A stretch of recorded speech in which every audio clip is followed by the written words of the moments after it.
Do you plan on buying an F-150? If so, let me show you what you should buy and what you shouldn't. Welcome back to the channel. If you're new here, my name is Mason and I am a technician here at the Ford dealership. In this video, I'm going to give you everything I've learned over the last 10 years working on the F-150. Specifically, the do's and the don'ts when it comes to buying one. What year models of the F-150 are we talking about? We're only talking about the last 10 years of the F-150. I'm not going into what 1987 or 1989 F-150 you should buy. This is only the last 10 years with a couple little small exceptions. Before getting into actually telling you what you should buy and what you shouldn't buy, I want you to remember one thing if you don't remember anything else. More horsepower always equals less longevity.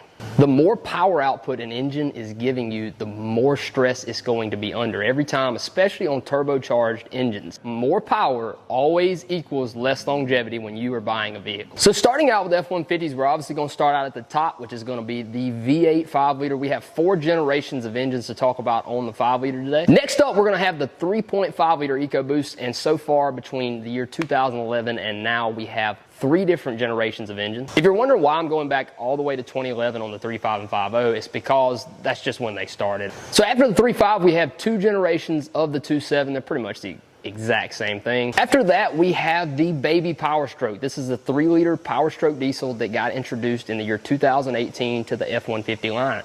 Next up is the PowerBoost, and this thing is a 3.5-liter EcoBoost that is paired with an electric motor, which makes it a hybrid vehicle. And finally, we have what I call the V6s. When I say the V6s, I mean the 3.3, the 3.5, and the 3.7, all naturally aspirated V6 engines. They've had several different configurations for this engine, but what I can tell you is 3.3, 3.5, 3.7, they're pretty much all the same with a little bit of displacement separating them. So to the few of you out there thinking about getting a 6.2 and an F-150, or maybe you have one in an F-250, my recommendation is to not buy that at all. You should definitely be buying a 6.7 PowerStroke if you're going to be doing that. Today's video is brought to you by HIPA. HIPA is your one-stop shop for anything you need small engine. HIPA is very dedicated to the lawn and garden industry, especially chainsaws, weed eaters, blowers, and things of that sort. And they've been nice enough to send me a toolkit. They're one of their best sellers on their website. This is for small engines. It's several different types of drivers to take off jets and things like that inside of a carburetor. We also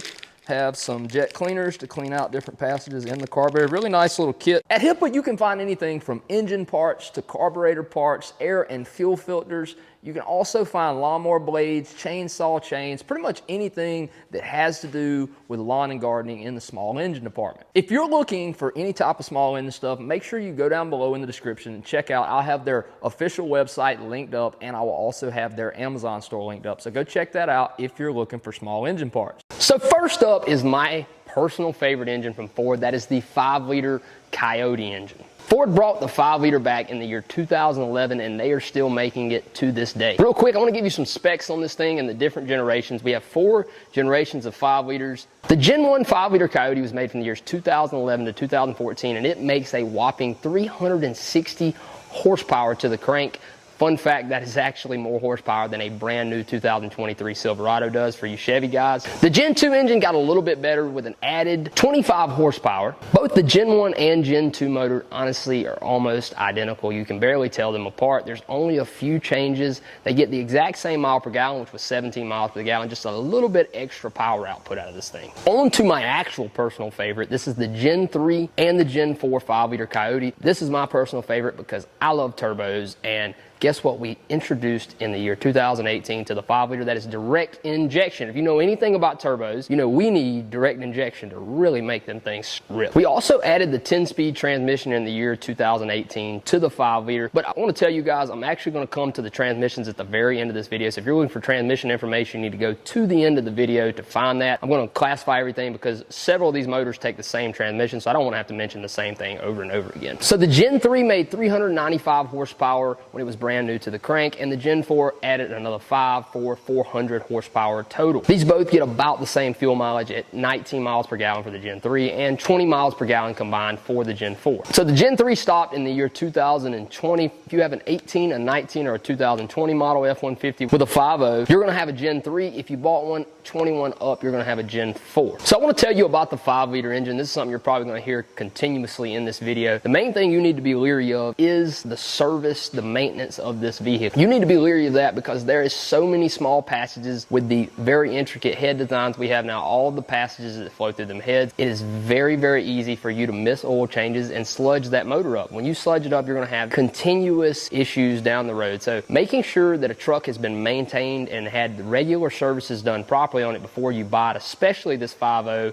and the 3.5 we have coming up. Those are two engines you just have to make sure that the maintenance is done, because if not, you're going to have issues down the road with timing components and all kind of other sorts of things. The most common issues I see on the 5-liter, number one being the VCT solenoids. I have several videos out about these issues. This is a very, very common issue. Trucks will occasionally die when you pull up to a stop sign or red light. It'll set codes for it. The next thing up I see is water pump failure. Now, when I say water pump failure, I mainly mean the Gen 1 and Gen 2s. The Gen 3s up do not seem to have near as many issues with the water pump, but good God, have I replaced a bunch of water pumps on the Gen 1 and Gen 2s. So that's a real common thing. It's not a huge ordeal, but it is very common on the 5-liter. I also see a lot of intake manifold runner issues on the 5-liter. They're very, very known to give issues, especially on some of the earlier ones. I sometimes even see the occasional broken valve spring on the 5.0. It's not near as common as what it is on the 6.2, but the 5.0 will occasionally break a valve spring. Just to search some stuff up, I'm gonna go ahead and tell you guys, you do not have to remove a cylinder head to put a valve spring on a 5-liter. Most people will tell you that you do, but you don't. I just ain't gonna show y'all the secret,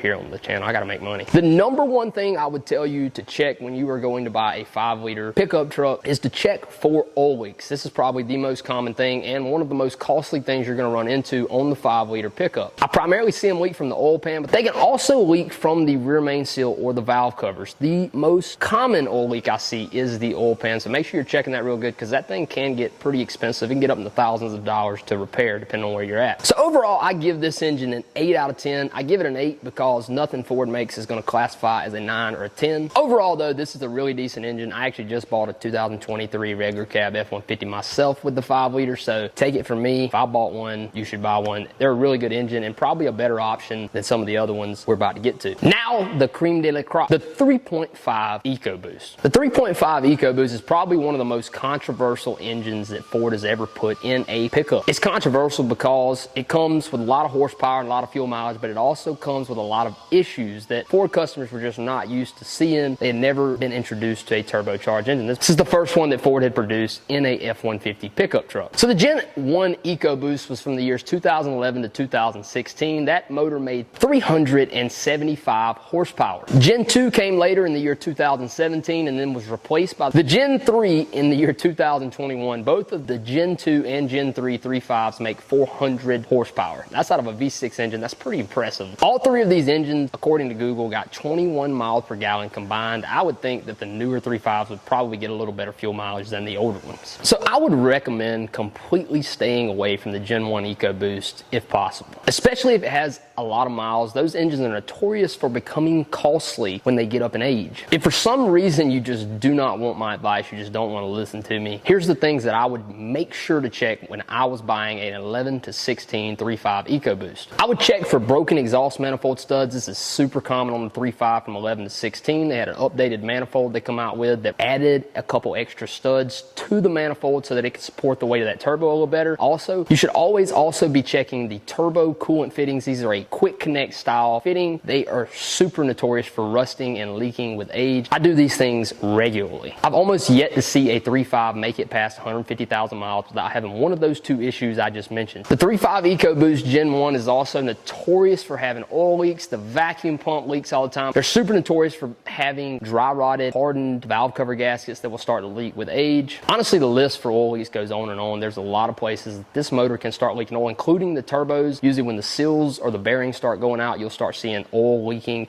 out around the boots and also possibly some into your exhaust. So those are all things that I would make sure that I'm checking on a Gen 1 3.5 EcoBoost prior to buying it. Not sure if you noticed, but I didn't even mention VCT phaser issues in that. That's because the Gen 1 3.5 EcoBoost doesn't really have cam phaser issues. What it has is engine issues. Usually by the time these things start rattling or by the time they start setting timing codes, that engine is completely toasted. Most of the time when I pull the valve cover to the front cover, it is so dirty and nasty and sludged up because you didn't change your oil like you were supposed to. Probably not your fault because you didn't know how big of a deal it was to not be changing your oil, That's just the way this motor is. If you plan on buying one that has timing issues, I would highly recommend looking up the base part number 6006. That is the base part number from Ford for a loan block, because that is probably what you're going to have to do to get your truck back on the road. The exact same thing that I mentioned earlier about the 5-liter, about maintenance and how important it is, probably even more so applies to the 3.5 EcoBoost, because we also have to oil those two turbos out on the sides. They have screens inside the block that can clog up because you don't change your oil, the phasers. The list just goes on and on, honestly. Overall, I highly recommend staying away from the Gen 1 EcoBoost. So let me shock some of you guys real quick. I'm going to go out on a limb here and say the Gen 2 3.5 EcoBoost is probably one of the best engines you're going to hear me talk about in this video. Now, you're probably saying, there's no way this guy just said 17 up 3.5 EcoBoosts are good. I mean, you get on Google, all you're going to find is people complaining about cam phaser rattle. Let's hear it.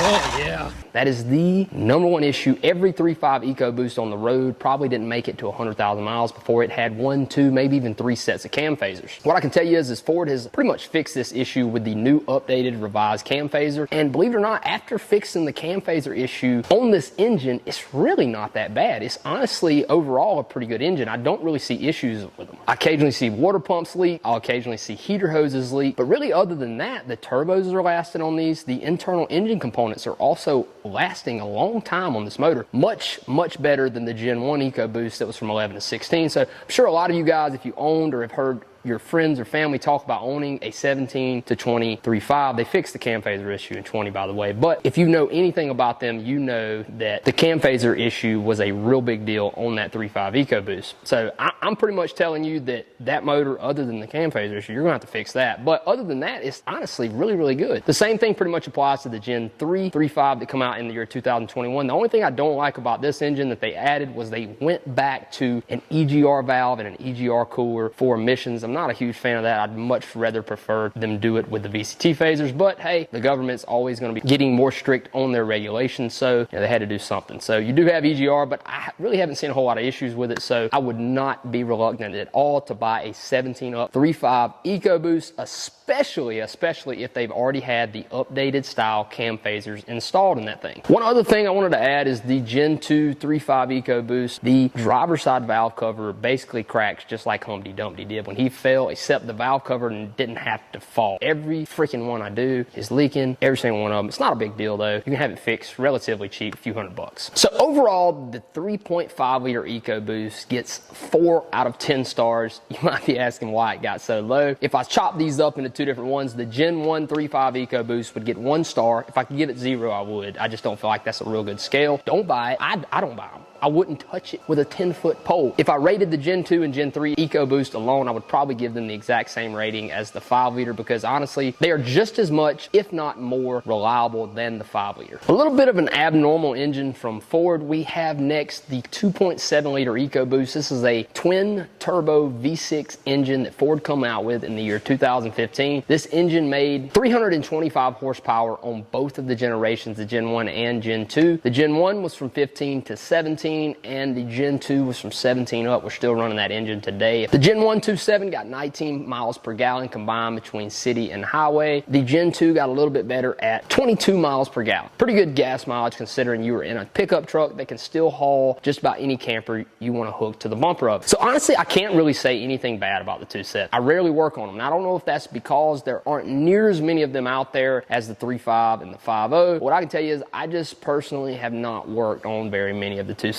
Over the years, I've seen a few bad engine temperature sensors. I've also seen a few bad injectors, but really, I mean, it's just hit or miss. There's a lot of trucks I see riding around that come in here for service. They're at 150, 200,000 miles, and they've never had a thing done to their 2.7 engine. The one common issue I do see on the 2.7 is the lower oil pan. That's kind of a common issue across the board because it is one of the plastic oil pans they went to. The 2.7 oil pan is probably the most notorious for leaking. It's not a super expensive repair, so it's nothing that I would really be concerned about if it was leaking on a truck you were going to buy. It's something you can have fixed relatively cheap. The same thing pretty much applies to the 2.7 as the 3.5 and 5.0. On regular routine maintenance, you want to make sure whoever owned this truck prior to you was maintaining it and servicing it like it was supposed to, because it has all those same passages for the VCT phasers and the turbos that will clog up if you do not change your oil. So make sure there was regular maintenance done on the truck prior to buying it. If you've never driven one of these trucks, you will be blown away at how much power this little 2.7 V6 will put out. It really will shock you. 2.7 overall, great engine. I would give it a 7 out of 10. I didn't give it an 8 just because, you know, I can't rate everything the same. I gotta mix it up a little bit here, but the 2.7 honestly overall is a good buy. I would not talk my mother or any of my family out of buying one. I think they're a pretty solid engine. The 3.0 PowerStroke, or is what I like to call it, the baby PowerStroke, because it's tiny, you know, it's 3 little liters instead of 6.7 of them. The baby PowerStroke is not among my favorites of engine packages for the F-150. It really, to me, just feels underpowered. And maybe that's because I'm used to driving 2.7, 3.5s, and 5.0s that make a lot more horsepower than what this 3-liter does. This is a diesel engine. You know, diesel engines do not make horsepower. They make torque, which is what we really care about when we're towing things. Now, this 3-liter actually did pretty good on the torque spectrum. So this truck makes 440 foot-pound of torque, the same as a 7.3-liter did in the year 1997. Not that great, but it's pretty good considering we're doing it with less than half of the displacement. And if you're towing things quite often, you should still buy a 3.5. The 3-liter sucks, man. Don't buy it. I was about to go on a spiel, you know, telling you how it wasn't that bad, but it's awful. It's terrible to work on. It's terrible to drive because it's slow. You got to go to the diesel pump. They only got a couple of those at the gas station. Don't buy no PowerStroke unless it's a 6.7. See, this is the hole that's supposed to be there. This is what a hole looks like. It's not supposed to be there. If your engine had a hole in the side of it like this, I would highly recommend replacing it. Please, please, please. I just abandoned my whole script for you guys. Don't buy it. Unless you want to give me money, don't buy it. The number one issue I'm going to tell you you're going to find with the 3-liter is that you're not going to hardly be able to find a shop that's going to work on this thing. This thing was originally developed for Land Rover vehicles, and it's a lot different than what we're used to seeing on domestic engines. This thing has like 4 different belts that time things as far as the timing and the fuel pump. It's just a very intricate design, and it's really difficult to work on, especially if you don't have the equipment that you need to work on it. The one thing the 3-liter does well, this thing gets 25 miles per gallon. Pretty good for a diesel truck. Overall, I give the 3-liter PowerStroke a 2 out of 10. I rated it a little bit higher than 3.5 just because I hate that Gen 1 3.5 and they're freaking awful. Don't buy one. Please don't buy one. Buy a damn Silverado. Do not buy a Gen 1 3.5. Let me just reiterate that for you. Next up, we got a weird one here. This is called the PowerBoost, and I say PowerBoost because this is a 3.5-liter EcoBoost that is paired with an electric motor. It is a hybrid vehicle. It has a high voltage battery pack in it. I was really excited to see Ford roll out this all-new hybrid drivetrain on the 2021 PowerBoost. I already knew it was going to, but this truck, when I drove it, had an insane amount of torque. Because of that electric motor, it really just has that low-end torque as to where some gas vehicles are lacking.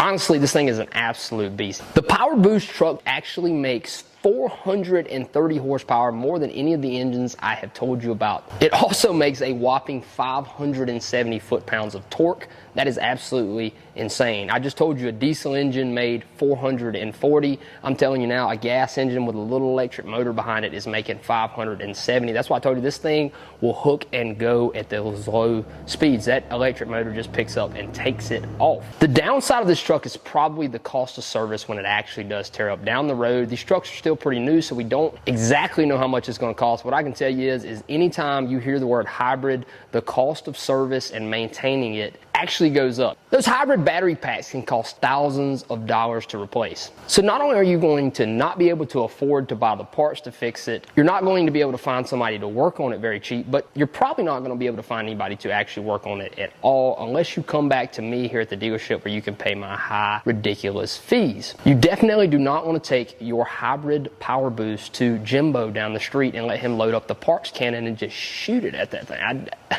Don't do that. Please don't do that. Overall, I give the PowerBoost a 7 out of 10. Super amounts of power. It's honestly overall a really nice looking and nice driving truck. I'm just worried about the long-term results of service and maintenance on this thing. It may end up costing your pocketbook down the road. So the last of our engines here on the list, this is the naturally aspirated V6 category. When I say naturally aspirated, I mean 3.3, 3.5, and 3.7 non-turbo engines. For the most part, what I can tell you about these 3 engines is they are slow. They get pretty good gas mileage. Not quite as good as some of the other models I mentioned, but one thing these 3 engines have in common is they don't break. They hardly ever tear up. I hardly ever work on them. if I am working on them, it's usually something simple. They can't break because they don't make enough power to freaking break. I even have written down on my script right here, any naturally aspirated V6 engine Ford has built is pretty much indestructible. Now, granted, the things they put around these engines are not, but the engine itself is honestly a really, really solid platform. That being said, if you don't care about towing, if you don't care about horsepower or being able to go fast, this engine might be the solution for you. These engines pretty much aren't great for anything other than lasting forever. Overall, I give this engine a 7 out of 10.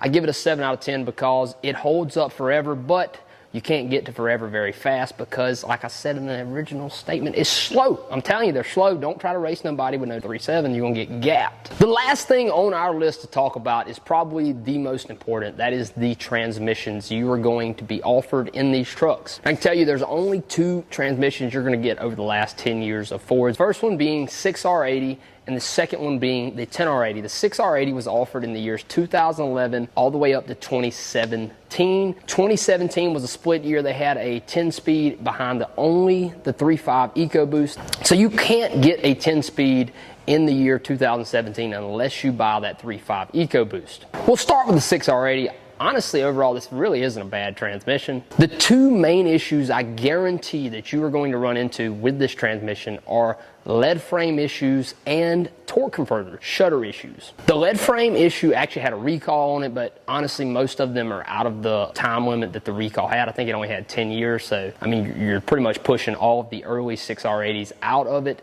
Those are the ones that primarily had the issues with that lead frame. And when I say lead frame, what I mean is the plastic connector that is inside of your transmission pan. This took place of what we used to have an internal wiring harness with actual wires. Basically, what they did was they just imprinted these wires into a molded plastic frame that bolts up to your valve body. This controls all of your electronics. It houses all of the wiring. They would do all kind of crazy, weird stuff. They'd make them downshift, upshift, literally not move, take off in 5th gear. Like, the list goes on. They're nuts, man. They're absolutely nuts. If you have issues, replace it. If you don't have issues, replace it. I'm telling you, if you own a 6R80, replace the lead frame. They suck. So the torque converter shutter issue is something Ford has battled for a long, long time. This shutter is going to happen when you're very, very slightly accelerating, especially going up a hill. Anything over the 25 mile per hour, you're going to be locking that converter up. So the converter basically will shutter. I feel like you're running over the rumble strips that are on the side of the road. This is a very, very known thing for the 6R80. The replacement cost of that torque converter usually runs in the range of $1,500 to $2,500, just depending on if you have any other issues going on. Overall, it's not a huge thing, but it is something that's going to cost you a little money, so it's something I expect you to be thinking about when you're buying your new vehicle. Overall, I personally would not be scared at all of buying a 6R80. They're pretty tough, and you're honestly going to be able to find a lot of aftermarket support and a lot of independent shops that are going to work on this thing for you. This is my favorite thing Ford has produced ever. Like, screw the 7.3, screw the 6.7, the 10-speed transmission is absolutely awesome. So Ford offered this transmission, like I said earlier, behind the 3.5 liter EcoBoost in the year 2017, and it soon in the year 2018 took over the 6R80. Now, this was a joint venture between GM and Ford. Ford introduced it in 17. GM was a lot more splotchy with it. They didn't actually totally take the design over to the year 21, 22, I think. Now, I don't mess with GMs. I'm a Ford guy. So obviously I am a 10-speed guru. I have built probably coming up on the triple digits of 10 speeds at this point. So unfortunately, there were a few issues with the design of this 10-speed. One of the biggest issues I see with this transmission is the CDF drum bushing will slide. I've made a bunch of videos about this issue. Basically, this was a design flaw that was in the transmission that allowed a bushing to slide inside on the CDF drum that houses the C, D, and F clutches. Basically, this bushing would slide, therefore allowing fluid pressure to escape by the Teflon seal and cause all kind of crazy issues. There are several other issues with the 10R80. I'm not going to go super deep into detail, but overall, honestly, for what you get out of this thing, you cannot complain for the problems it gives you. This thing is so much quicker than the 6-speed. It just always keeps whatever engine you have right in the peak power curve that it needs to be in. Overall, the 10-speed is my favorite transmission Ford has ever produced, and compared to a lot of other units, it has a very small overhaul cost. I would say you could have a 10-speed transmission, depending on two-wheel drive or four-wheel drive, overhauled from anywhere from $3,000 up to probably $5,000. The parts inside of these things are not super expensive, and honestly, they're probably the most simple design of a transmission we've had in years. Just because it has 10 gears does not mean it's more complicated. So between these two transmissions, if I had to pick one, obviously I'm going to pick the 10-speed just because I like the power output and the feel of the 10-speed much more than the 6R80. But what I can tell you is please don't let either one of these transmissions deter you away from a good deal, because the 6R80 compared to older transmissions and compared to other models is honestly a good unit. The 10-speed is the same. The 10-speed is the platform. Ford and GM vehicles will be using this for the next probably 10 years. Apparently Jake is informing me that you can still get a 6R80 up until the year 2020 in the base model with the V6s.